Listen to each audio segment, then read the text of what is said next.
په عربي ټولنه کې یو عادت و او اوس هم شته دی. کله چې نجلۍ باندې جرګه کوي نو نجلۍ سره شرعي لیدو ته ورځي. د پلار او ورور په مخ کې ورسره ګوري. اول یوه پیغله وایي کله چې مې زلمی لیدو ته راغی کورنۍ راته وویل چې سالون ته ور ووځم. وشرمېدم. وارخطایي مې هله زیاته شوه چې په پلار مې سترګې ولګېدې. هلک چې مې ولیده خوښ مې نه شو او نه مې غوښتل چې عواطفو ته یې زیان ورسوم. ژر راووتم. په منډه مې د برېښنا فیوز واړاوه. سالون کې تورتم شو. زلمی لاړ ووت او بیا را ونه ګرځېد. دوهم یوه بله پیغله وایي د زلمي لیدو ته راووتم. قهوه مې راخیستې. له شرمه ټیټ ګورم. پلار او ورور مې چې ولیدل د شرم سره وارخطایي ګډه شوه. خو د ننوتلو سره سم مې یو ښکلی زلمی ولید. د قهوې پیاله مې ورته کېښوده. بیا یې مخ ته ځیر شوم. پلار مې څو ځله هڅه وکړه چې متوجه مې کړي. ورور مې 2-3 ځلې غاړه تازه کړه. راووتم خو زړه مې په سالون کې پاتې شو. د الله فضل دی اوس مې خاوند دی. دریم یو زلمی وایي د یوې نجلۍ شرعي لیدو ته ورغلم. پلار یې زموږ ګرم استقبال وکړ. سالون ته ننوتلم. نجلۍ راغله. یوه پښه یې په بله واړوله. له ما یې تحقیق شروع کړ. زړه مې راتنګ شو. خټو ته خو اوبه هله ورزیاتې شوې چې زما د میاشتني معاش پوښتنه یې وکړه.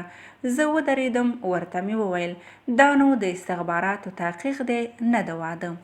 له کوره مې پښې سپکې کړې. څلورم یوه بله پیغله وایي مور مې راته وویل شرعي لیدو ته چې ورځي سنډل مه پښو کوه. خو ما استدلال کوه چې ونه مې لنډه ده پرېږده چې لوړه ښکاره شم. قهوه مې وروړه. سم له واره ورخطا شوم. پښه مې تاو شوه. په ځمکه راوغورځېدم. په سالون کې د کړس خندا شوه.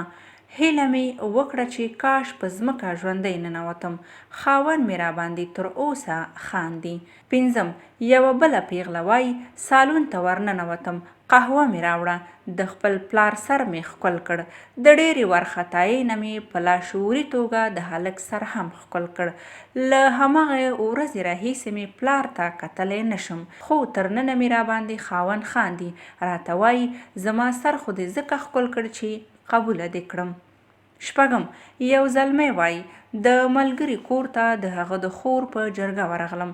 کله چې سالون ته ننوتم نجلۍ هم راغله.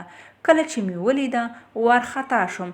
یوازې همدا ورته وایم ماشاءالله ماشاءالله ماشاءالله. نږدې له شرمه مړه شوې وه. ژر له سالون نه ووتله. کورنۍ یې بیا راوستله چې خپل نامزاد وویني. خو زه لا هم هماغسې لګیا یم چې ماشاءالله د الله په فضل نکاح وتړل شوه. اووم یو بل زلمی وایي کله چې مې نجلۍ شرعي لیدو ته راغله سلام یې وکړ. ما په ځواب کې وویل خور جانې ستړې مه شي خو د الله فضل دی دواړه د یوه بام لاندې ژوند کوو. الله تعالی دې ټولو پیغلو او ځوانانو ته حلال او ګټور ودونه ورکړي.